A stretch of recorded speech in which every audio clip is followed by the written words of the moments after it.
You've noticed the pattern. Things start going well, a relationship deepens, a project gains momentum, an opportunity opens up, and then, without fully understanding why, you pull back. You create distance, you lose focus, you find reasons why it won't work. Not dramatically, not consciously, but consistently. It happens so subtly that you almost don't notice it at first. A text you don't respond to, a meeting you show up late to, a conversation where you're physically present but emotionally somewhere else. Small withdrawals that accumulate into something larger. A pattern of retreat that becomes impossible to ignore, and afterwards, you can't explain what happened. You wanted it, you worked for it, you were so close. The opportunity was right there. The person was genuinely interested. The goal was finally within reach, but something inside you couldn't let it stay. Something deeper than conscious choice. Something that operates beneath your awareness, making decisions before your rational mind catches up. You watch yourself do it. You feel yourself pulling away. And part of you is screaming internally, asking why. Why are you doing this? Why can't you just let this be good? But the answer doesn't come. At least not in words you can articulate. This isn't laziness. It isn't fear of success in the motivational poster sense. It isn't about not being ready or not wanting it enough. It's something deeper, something that feels out of your control, something primal and automatic. It's the part of you that learned, a long time ago, that good things don't last, that joy is temporary, that safety is an illusion, that the higher you climb, the harder you fall. And when good things start to arrive, your system doesn't celebrate. It doesn't open. It doesn't relax into the moment. It braces for impact. It prepares for the inevitable loss, for the moment when everything falls apart, for the pain that it believes is always just around the corner, and that preparation looks like sabotage. In relationships, you push people away when they get too close. Not violently, not obviously, but through 1,000 small acts of emotional withdrawal. You become critical, you focus on their flaws. You create arguments out of nothing. You start fights over things that don't actually matter. You withdraw emotionally just when intimacy deepens. Right when they're showing you they're serious. Right when vulnerability would actually bring you closer. Not because you don't love them, but because loving them this much terrifies you. Because if you let them in completely, if you let yourself need them, depend on them, build your life around them, what happens when they leave? What happens when they see the real you and decide it's too much? What happens when the love that feels so certain right now becomes conditional, distant, cold? Your nervous system has an answer. Don't let it get that far. Leave first. At work, you procrastinate on the projects that matter most. The ones that could actually change your career. The ones that represent who you want to become. You miss deadlines right before a breakthrough. You lose motivation exactly when success is within reach. You find reasons to doubt yourself precisely when others are believing in you. You stop showing up with the same energy. You let small details slip.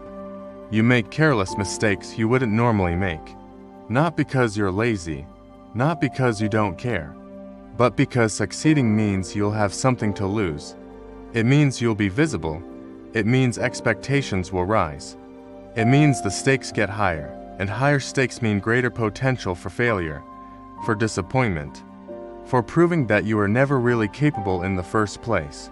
So, you sabotage it before it can reach that point. You fail on your own terms. At least that way, the narrative stays in your control.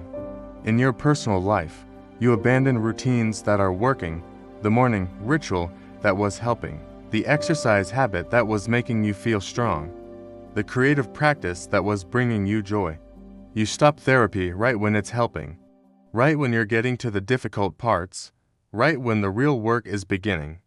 You quit habits that make you feel good, not because they stop working, but because feeling good consistently doesn't feel safe, because somewhere deep inside, you've learned that when things are going well, that's when you need to be most careful. That's when the universe takes notice. That's when everything can be taken away. You've been conditioned to expect disruption, to anticipate loss, to never fully trust stability. So, when life is stable, you disrupt it yourself. You create the chaos before chaos can find you. At least that way, you see it coming. At least that way, you're the one in control. At least that way, the destruction means something about your choices, not about your worth.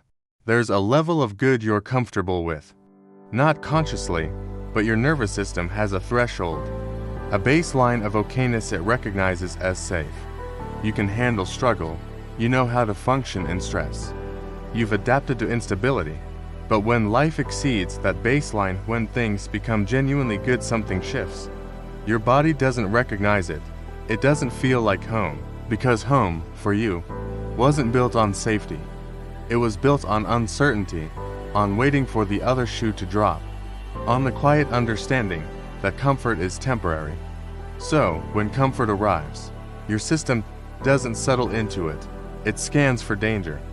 And when it doesn't find external danger, it creates internal chaos.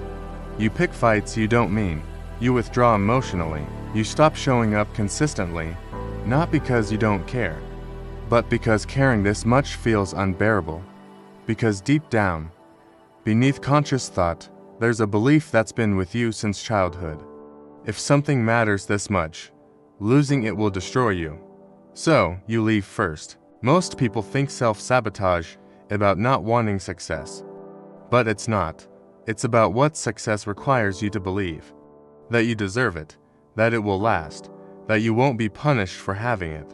And if you grew up in an environment where good things were unpredictable, where love was inconsistent, where safety was conditional, where praise came with strings attached, your nervous system learned something dangerous. It learned that stability is the calm before the storm. That when things are going well, that's when you need to be most vigilant, because in your experience, good moments were often followed by withdrawal, by disappointment, by the rug being pulled out. So now, as an adult, when life stabilizes, when someone loves you consistently, when work feels secure, when your life finally feels manageable, your body doesn't relax. It tenses, because it's waiting. And when nothing bad happens externally, the tension has nowhere to go. So it turns inward. You become restless, irritable. You start noticing everything that's wrong. You create problems where there weren't any. Not because you're ungrateful, but because your nervous system is trying to return to a state it recognizes. Chaos feels more predictable than peace. There's another layer to this, a quieter one. If you grew up believing that you weren't enough, that love had to be earned, that belonging was conditional, that you were only valuable when you were achieving or fixing or helping, then struggle became your proof of worth. You learned that you matter most when things are hard, when you're pushing, overcoming, surviving.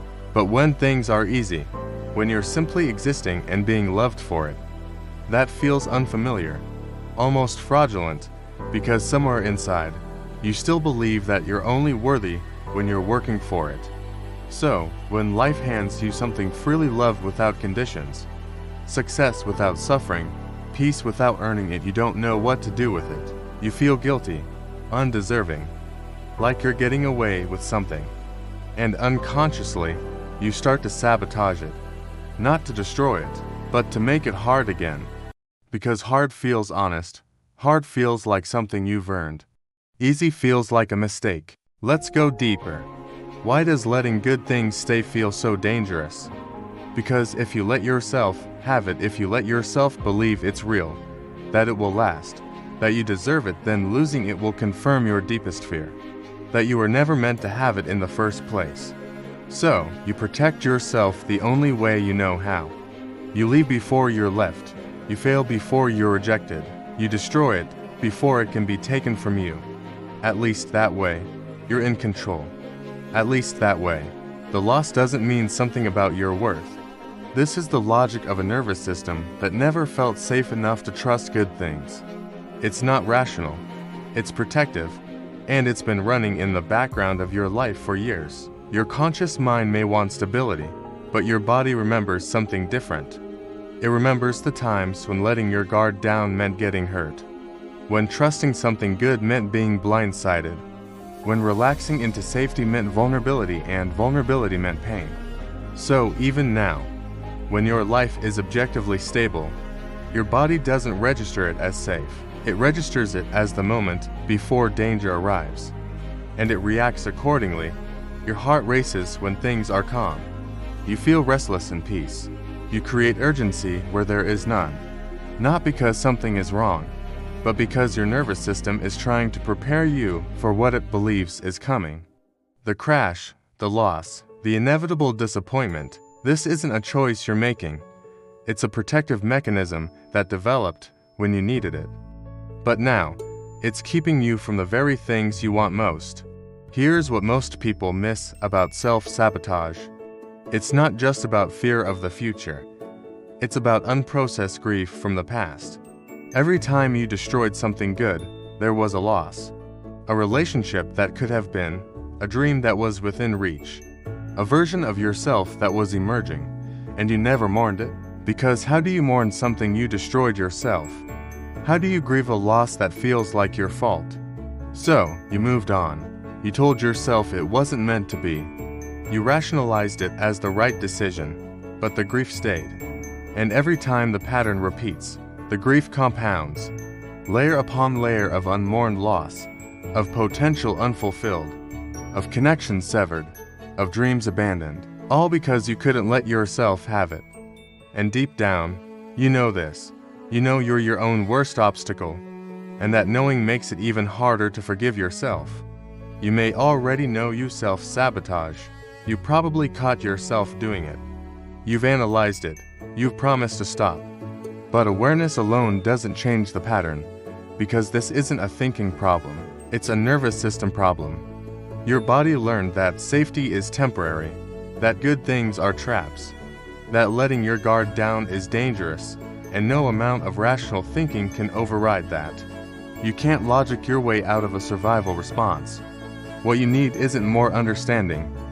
It's a new experience, an experience of having something good and not losing it, an experience of being vulnerable and not getting hurt, an experience of your nervous system slowly learning that stability doesn't always precede disaster, but that requires something incredibly difficult. It requires you to stay. Staying is the hardest thing you'll ever do. Staying when your body is screaming at you to run. Staying when every instinct tells you to create distance. Staying when the discomfort of being seen, being loved, being successful feels unbearable. But staying is how the pattern breaks. Not perfectly, not all at once, but gradually. Your nervous system starts to gather new data. Good things can last. Safety can be real. You can have something meaningful without it destroying you. This doesn't happen through willpower. It happens through repetition. Through staying in the relationship one more day when you want to leave. Through showing up to the opportunity even when you want to quit. Through letting yourself be seen even when hiding feels safer. Each time you stay, you're training your nervous system that it's possible, that the feared outcome doesn't always happen, that maybe, just maybe, you're allowed to have this. If this is your pattern, you need to hear something clearly. You are not broken, you are not weak, you are not fundamentally flawed. You developed this pattern because it once protected you. It kept you from the unbearable pain of hoping for something and losing it. It gave you a sense of control in an environment that felt unpredictable.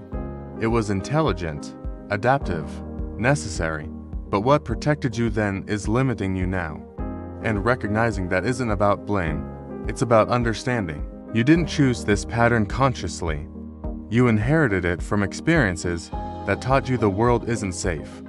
But you can choose differently now, not by forcing yourself to change, but by meeting yourself with the compassion you needed then and never received. By acknowledging that the part of you that sabotages is trying to protect you, and by gently showing it that you don't need that protection anymore, the pattern will try to repeat. The next time something good happens, the urge to destroy it will rise. The restlessness, the doubt, the impulse to leave before you're left.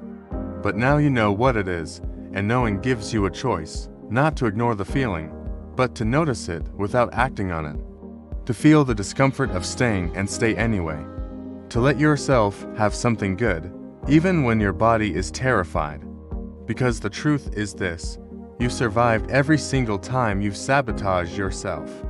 But you've never given yourself the chance to discover what happens when you don't. Maybe it's time.